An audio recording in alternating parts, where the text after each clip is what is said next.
반응이 센 CBC 뉴스, 지금 시작합니다. 첫 번째 뉴스입니다. 두나무가 운영하는 글로벌 표준 암호화폐 거래소 업비트는 10일부터 금융사기 예방을 위한 대고객 홍보 강화에 나선다고 밝혔습니다. 업비트는 날로 고도화되는 암호화폐 관련 금융사기로 고객 피해를 최소화하고자 홈페이지 공지사항을 비롯해 공식 소셜미디어 채널을 통해서 적극적인 홍보에 나섭니다. 대표적인 금융사기 유형과 최근 발생한 구체적인 피해 사례, 피해 발생 시 대처 방법 등을 알릴 방침입니다.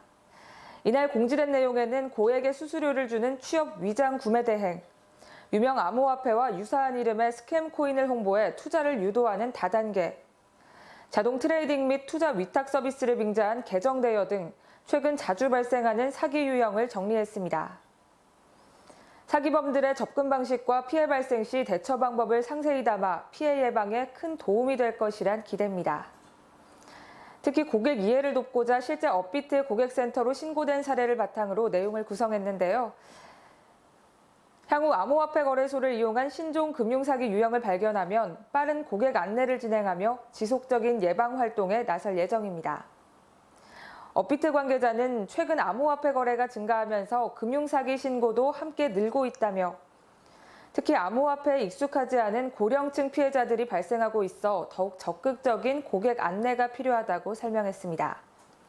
그러면서 고객 계정이 금융사기에 이용될 경우 법적인 처벌을 받지 않아도 향후 금융 활동이 제한될 수 있다며 조금이라도 사기로 의심되는 경우 반드시 신고하길 바란다고 당부했습니다. 금융사기가 의심되는 업비트 고객은 사이트 또는 앱 접속 후 고객센터 메뉴 내 카카오톡 상담을 통해 신고하면 됩니다. 한편 업비트는 다양한 채널을 활용한 홍보 활동 외에도 모니터링 시스템 강화 및 금융기관과의 긴밀한 협조로 고객 피해를 근절해 나갈 계획입니다. 다음 뉴스입니다. 일본이 한국을 상대로 반도체 소재 수출 규제를 본격화한 가운데 중국이 한국 편들기에 나섰습니다. 미중 무역 전쟁으로 큰 타격을 받고 있는 상황에서 일본이 미국을 따라했다며 불편한 심기를 드러낸 것입니다. 이번 한일 무역 분쟁으로 글로벌 반도체 시장에서 중국이 큰 득을 볼 것이란 전망이 나오고 있지만 일본의 행동을 빗대 미국에 대한 반감을 간접적으로 보여주고 있습니다. 중국 외교부의 경상 대변인은 9일 브리핑을 통해 현재 세계 경제가 일방주의와 보호주의란 도전에 직면해 있는 상황이라며 중국은 일본과 한국 양측이 상호 존중과 평등의 자세로 서로를 대하길 바란다고 말했습니다. 직설적 언급은 배제했지만 일방주의와 보호주의란 단어를 언급했다는 사실이 주목할 점입니다. 미국의 관세부가 조치 때 중국 외교부는 이 표현을 단골로 썼습니다. 즉 일본이 미국과 똑같은 행동을 하고 있다는 인식인데요. 홍콩의 사우스차이나 모닝포스트는 10일 한일 분쟁을 분석하면서 양국의 분쟁이 장기화된다면 중국 반도체 업체들이 수혜를 받을 수 있다는 분석입니다. 현재 글로벌 반도체 시장은 미중 무역 전쟁의 영향과 주요 고객사들의 제품 수요 저하 등의 요인으로 가격 하락세가 이어지는 중입니다. 이러한 상황에서 한일 무역 분쟁이 길어진다면 시장 혼란을 틈타 중국 업체들이 빠르게 빈자리를 차지할 수 있다는 전망입니다. 중국 관영 매체 환구시보는 지난 1일 일본 때리기에 나섰습니다. 환구시보는 전혀 생각지도 못했다. 일본이 미국을 따라 배워 무역 제재에 나설 줄은 이라는 제목의 기사를 통해 일본의 무역 보복을 비난했습니다. 7일 인민일보는 한일 양국이 역사 문제로 아문이 자욱하게 끼고 있다며 일본의 보복 조치는 장기적으로 부메랑이 돼 돌아올 것이라고 전했습니다. 중국 관영통신 글로벌타임스는 G20에서 자유롭고 공정한 무역 환경을 만들자는 약속을 하자마자 일본은 이를 위반했다며 일본 참의원 선거에 반한 감정을 이용하려는 목적이라고 지적했습니다. 다음 뉴스입니다. 일본의 무역 보복 조치에 맞서 일본 상품 불매 운동이 벌어지는 가운데 국내 카메라 시장을 장악하고 있는 캐논, 니콘, 소니 등의 일본 브랜드들이 사태를 예의주시하고 있습니다. 우리나라는 물론 세계 시장에서 독보적 영향력을 자랑하기 때문에 단기적 타격은 있겠지만 장기적 타격은 없을 것이란 전망에 무게가 실립니다. 다만 여론의 직접적인 공격을 받을 경우 피해가 예상보다 커질 수 있어 조심스러운 행보를 보이는 중입니다. 실제 소니코리아는 오는 11일 예정된 신제품 발표회를 취소했습니다. 내부 사정이란 이유를 들었지만 행사를 코앞에 남겨둔 상황에서 취소를 할 정도로 불매운동에 영향을 받은 조치입니다. 9일 한국소비자생활협동조합연합회는 일본 제품 불매운동에 나선다며 일본 주요 브랜드들을 명시했습니다. 언급된 브랜드 중 캐논, 니콘, 소니, 올림푸스, 후지필름 등 카메라 제조사들이 거론됐습니다. 공식적인 통계치는 나오지 않았지만 관련 업계에서는 현재 국내 카메라 시장을 일본 업체가 장악하고 있다는 판단입니다. 일본 카메라 업체들의 시장 점유율은 최대 80% 후반대에 이른다는 추정인데요. 10% 남짓은 독일의 라이카 등 일본 유럽 업체들이 차지하고 있습니다. 니케이에 따르면 지난해 세계 디지털 카메라 판매량은 2029만 대며 일본 상위 5개 브랜드가 점유율 85.2%를 차지했습니다. 우리나라는 물론 글로벌 시장에서도 막강한 영향력을 발휘하고 있는 것입니다. 과거 일본 브랜드에 맞서고자 콤팩트 카메라와 미러리스 카메라 등 카테고리 다변화를 꾀하며 사업을 적극적으로 전개한 삼성전자는 일본 브랜드들 굳건한 입지를 넘지 못하고 2017년 초 카메라 사업을 철수했습니다. 네, 다음 뉴스 전에 이번 주 건강 정보입니다. 권호성 아나운서가 전해드립니다. 건강 꿀팁의 권호성입니다. 자, 여러분들 혹시 견과류 좋아하시나요? 저도 참 좋아하는데요. 이 맛도 좋지만 비만에 좋은 견과류가 소개돼 눈길을 모으고 있습니다.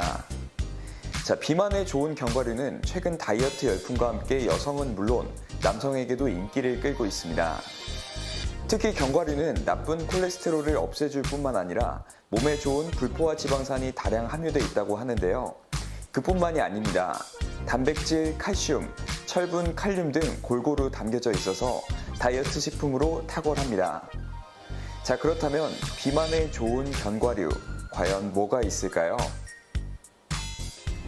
자, 첫 번째로 비만에 좋은 견과류는 바로 이 아몬드입니다. 아몬드는 식이섬유와 단백질을 한꺼번에 섭취할 수 있는 유일한 식품으로 알려져 있는데요. 다양한 성분 가운데서도 비타민 E는 100g당 31.2mg 들어있어 호두보다 17배나 높습니다. 자, 두 번째는 바로 호두입니다. 호두는 다른 견과류에 비해 항산화제가 가장 많이 들어있으며 하루 7개만 먹어도 질병을 예방하고 콜레스테롤을 낮출 수 있다고 합니다. 특히 호두에 들어있는 오메가3 지방산 DHA와 EPA는 혈중 콜레스테롤을 감소시키고 혈전 예방과 뇌 건강에도 좋다고 알려져 있습니다. 자, 다음은 땅콩인데요. 땅콩 10개 정도면 비타민 E의 하루 필요량 5mg을 섭취할 수 있고 비타민 E는 활성산소로부터 세포막을 보호해주는 항산화제로 노화 방지에 도움을 줍니다. 네, 이와 함께 피스타치오도 비만에 좋은 견과류입니다. 피스타치오는 견과류 가운데 칼로리가 낮아 비만 예방에 좋습니다. 또한 혈당 관리에도 도움이 됩니다. 자, 마지막으로 마카다미아인데요. 마카다미아도 비만에 좋은 견과류입니다. 마카다미아는 섬유질이 풍부해 소화를 돕고 피부를 부드럽게 만들어줍니다. 네, 제가 소개해드린 이 견과류들 참고하셔서 건강관리에 도움이 되셨으면 좋겠습니다. 이어서 다음 뉴스입니다. IBM이 클라우드 시장의 강자로 부상할 조짐입니다. 그간 아마존 웹서비스와 구글, 마이크로소프트에 밀려 퍼블릭 클라우드에서는 약세를 보였지만 레드햇 인수를 발판 삼아 하이브리드 클라우드의 강자로 발돋움하는 동시에 시장 재편에 나서겠다는 청사진입니다. IBM은 9일 340억 달러 규모의 레드햇 인수를 마무리했다고 발표했습니다. IBM 역대 최대 M&A 비용인데요. IBM은 지난해 10월 레드햇 인수 계획을 발표한 바 있습니다.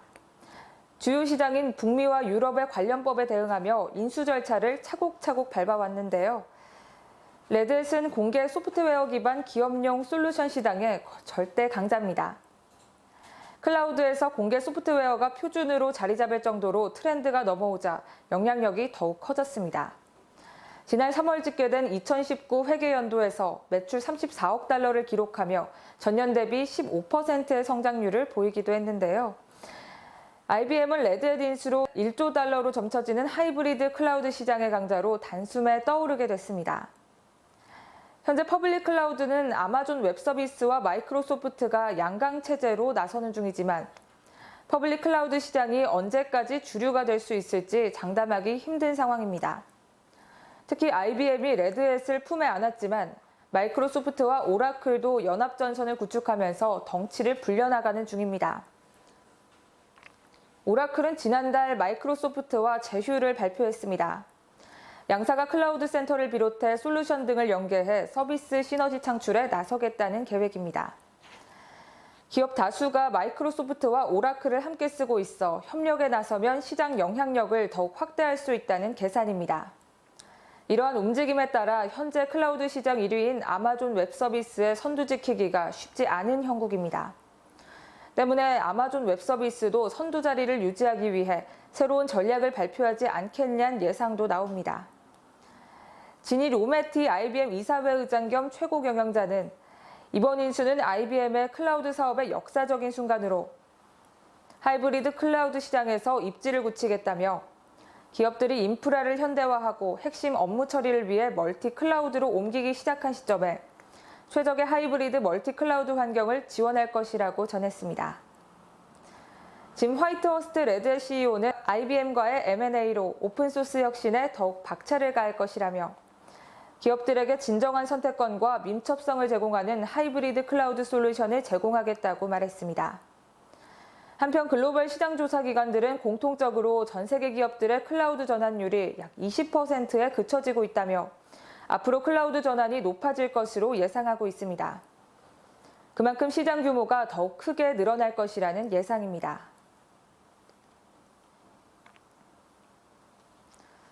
다음 뉴스입니다.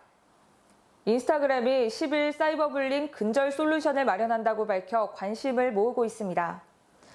인공지능을 활용한 댓글 취소와 제한하기 등 새로운 안전 기능으로 사이버불링을 적극 차단하겠다는 의지입니다. 사이버불링은 온라인상에서 특정 인물을 괴롭히거나 따돌리는 행위를 말합니다. 사이버 왕따라고도 불리기도 하는데요. 새롭게 선보인 안전 기능은 사이버불링이 일어나는 방식을 포괄적으로 집계한 데이터에 자사 인공지능 기술을 기반으로 이뤄지고 있습니다. 우선 댓글 취소 기능은 부정적인 댓글을 작성해 게시하기 전 댓글 작성자에게 해당 댓글이 상대에게 공격적으로 받아들여질 수 있다는 점을 미리 알려줍니다. 본인이 작성한 댓글 내용을 검토할 수 있는 기회를 제시해주면서 스스로 댓글을 취소하거나 더 순화된 표현을 사용하도록 돕습니다. 제한하기 기능은 이용자들이 다른 계정을 팔로우한 상태에서도 원치 않은 소통을 제한해 사이버불링에 대응할 수 있도록 해줍니다. 사이버불링에 취약한 청소년 이용자를 보호하고자 제한하기 기능을 고안했다는 설명입니다. 청소년들은 일상생활에서도 사이버불링 가해자와 만남을 지속해야 하는 경우가 많습니다. 즉 팔로우 취소, 신고하기, 차단 기능 등을 이용한 적극적인 대응을 꺼린다는 특성을 가지고 있는데요. 제한된 계정에서는 게시한 댓글이 해당 계정을 제외한 다른 친구나 팔로워들이 볼 수 없게 자동으로 숨겨집니다. 제한된 계정이 남긴 댓글을 먼저 확인하고 다른 이용자들이 볼 수 있도록 설정할 수 있습니다. 또한 제한된 계정은 상대방의 온라인 상태 여부나 다이렉트 메시지 확인 여부를 알 수 없어 인스타그램 내에서 원하지 않은 소통을 줄일 수 있습니다. 인스타그램은 안전한 플랫폼 구축을 위한 기술 개발에 지속적으로 투자하고 있습니다. 지난해 10월 인공지능 기술을 활용해 비방용 게시물을 찾아 자동으로 신고하는 자동 신고 기능을 출시하고 악성 댓글을 자동으로 숨겨주는 댓글 필터 기능을 라이브 방송에 확대 적용했습니다. 한편 미국 사회에서는 사이버 불링에 대한 적극적인 움직임을 보이는 중입니다. 지난달 미국 뉴저지 버켄 카운티 학생과 학부모들을 대상으로 학교 안전 강화를 위한 스마트폰 애플리케이션 서비스가 제공됐습니다. 네, 오늘 11시 뉴스와 현장 여기까지입니다. 알찬 내용 있으셨다면 구독과 좋아요 눌러주시고요. 저희는 5시 뉴스로 찾아오겠습니다. 반응이 센 CBC 뉴스 최서원이었습니다. 시청해주셔서 고맙습니다.